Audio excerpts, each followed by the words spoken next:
Hello my dear student, आपका हमारे hashtag agriculture study channel में स्वागत है।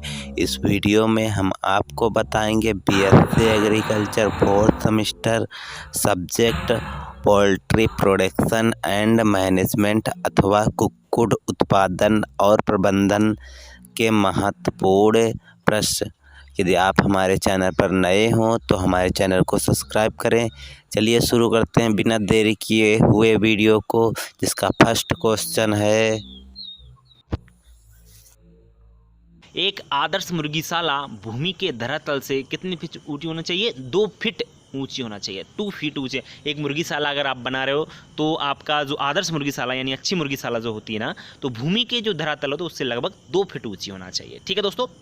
नेक्स्ट है मुर्गी घर का तापमान 50 से 85 डिग्री फ़ारेनहाइट होना चाहिए। आपको पता है टेम्परेचर फ़ारेनहाइट, सेल्सियस, केल्विन आदि में मापा जाता है ना। तो ध्यान रखें मुर्गी का जो घर का तापमान, मुर्गीशाला का जो तापमान है वो लगभग 50 से 85 डिग्री फ़ारेनहाइट होना चाहिए। ठीक है ना। और एक चीज़ और में, मुर्गी का जो तापमान होता है दोस्तों सबसे ज़्यादा होता है। और कितना होता है? 107 डिग्री फ़ारेनहाइट होता है। ध्यान रखना है इस बात को थोड़ा सा। आगे बात करते हैं 3 नंबर पे, डीप लिटर प्रणाली मुर्गियों से संबंधित है। बिल्कुल, ये दोस्तों डीप लिटर प्रणाली क्या होती है मैं आपको बताऊं। यह है मुर्गी को रहने के लिए एक घर बनाया जाता है, वो कि गहरी बिछावन पद्धति इसको भी बोला जाता है हिंदी में। तो डीप लिटर प्रणाली ये संबंधित किससे? मुर्गियों से, कि रहने का उनका एक घर होता है जिसमें वो रहती हैं। ठीक है। चौथा है दोस्तों, भारत में मुर्गी पालन की उत्तम विधि है गहरी बिछावन पद्धति। ध्यान रखना सबसे अच्छी पद्धति है, इसमें मुर्गियां बीमार नहीं होती हैं। ठीक है ना। इसलिए आपकी डीप लिटर प्रणाली या गहरी बिछावन पद्धति जो कि स्वास्थ्य की दृष्टि से बहुत अच्छी है। एक मुर्गे के साथ सामान्यतः कितनी मुर्गी रखना चाहिए? जनरली 8 से 10 मुर्गी आप रख सकते हो। ठीक है दोस्तों। आगे बात करते हैं। नेक्स्ट आपका पॉइंट जो है, मुर्गीशाला में खिड़की पूर्व से पश्चिम की ओर आना चाहिए। क्यों? क्योंकि इससे अच्छी प्रकार से जो है कि धूप आ सके, मुर्गियों को धूप मिल सके, जिससे उनमें विटामिन डी की पूर्ति होते रहे। इसलिए उसकी जो खिड़की है मुर्गीशाला की, वो कौन सी दिशा में होना चाहिए? पूरब से पश्चिम की दिशा की ओर होना चाहिए। क्लियर।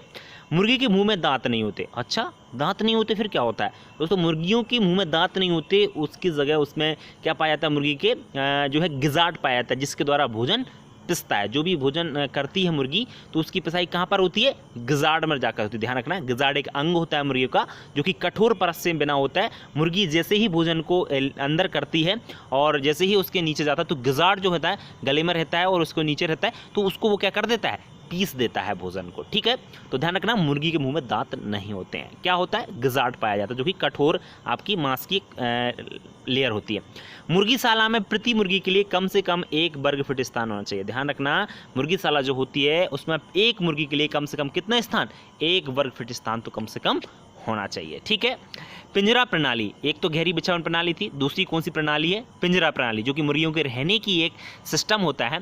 पिंजरा प्रणाली पद्धति जो है वो मुर्गी पालन से संबंधित है। सब लोग जानते हैं दोनों किससे संबंधित है? मुर्गी पालन से। आपकी मुर्गी की रहने की व्यवस्था के लिए एक आपका घर टाइप का बनाया जाता है, पिंजरा टाइप से बनाया जाता है। 10वां पॉइंट है दोस्तों, सूर्य के प्रकाश की कमी के कारण मुर्गियों में विटामिन डी की कमी हो जाती है। ध्यान रखना, सूर्य का सिर्फ जो प्रकाश है वो मुर्गियों के लिए नहीं, सभी जीव जंतुओं के लिए बहुत ही आवश्यक होता है, क्योंकि है विटामिन डी का स्रोत है। अगर विटामिन डी नहीं मिला तो हड्डियां कमज़ोर हो जाती हैं, कमजोर हो जाती है। ध्यान रखना, विटामिन डी की कमी, चाहे मनुष्य हो या आपका कोई भी पशु, तो कह सकते हैं आप लोग। ठीक है ना। ध्यान रखना इसके बारे में, सूर्य का प्रकाश आना जरूरी है।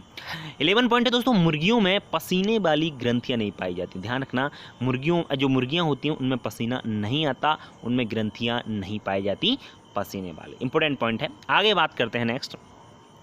नेक्स्ट मुर्गी फार्म की छत छप्पर पक्की खपरेल होती है। ये तो सिंपल पॉइंट है, सब लोग जानते भी होंगे कि मुर्गी जो फार्म होता है या घर होता है उसके ऊपर या तो टीन सेट कर देते हैं वो सारे लोग छप्पर चढ़ा देते हैं। जो आपका छप्पर तो आप जानते होंगे, जिसमें आपका कांच वगैरह लगाया जाता है, या पक्की खपरेल जो होती है ना, वो भी यूज़ किया जाती है। ठीक है।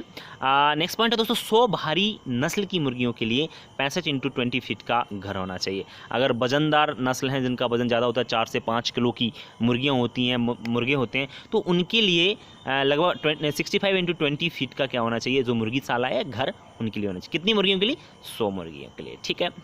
नेक्स्ट पॉइंट है दोस्तों, मुर्गी घर सदैव दक्षिण दिशा में बनाया जाता है। कौन सी दिशा में बनाया जाता है?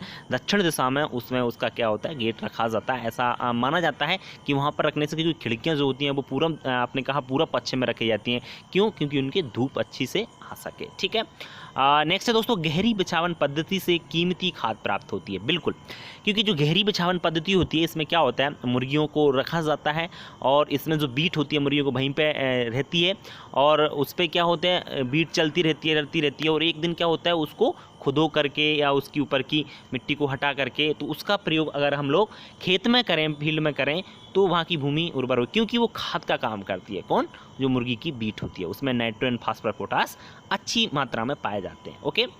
नेक्स्ट है दोस्तों, मुर्गियों के खाने के पात्र को फीडर कहा जाता है। अच्छा पॉइंट है, मुर्गियों के खाने का पात्र मतलब जिस बर्तन में मुर्गियाँ खाती हैं ना, उसको फीडर कहते हैं। क्या कहते हैं उनको? फीडर का मतलब उस बर्तन को फीडर कहा जाता है। ओके। मुर्गीशाला का फर्श पक्का होना चाहिए। ठीक है। मुर्गीशाला का जो फर्श है वो कैसा होना चाहिए? पक्का होना चाहिए।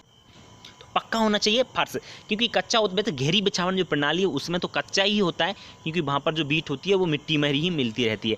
लेकिन वैसे पक्का होना चाहिए। क्यों? क्योंकि कच्चे में ज़्यादातर परेशानी आती है, क्योंकि बीमारी फैलने का थोड़ा सा डर बना रहता है। ठीक है। 18वां पॉइंट है दोस्तों, मुर्गी 6 माह में अंडा देना प्रारंभ कर देती है। कितने दिन में? 6 महीने में अंडा देना प्रारंभ कर देती है। ठीक है दोस्तों।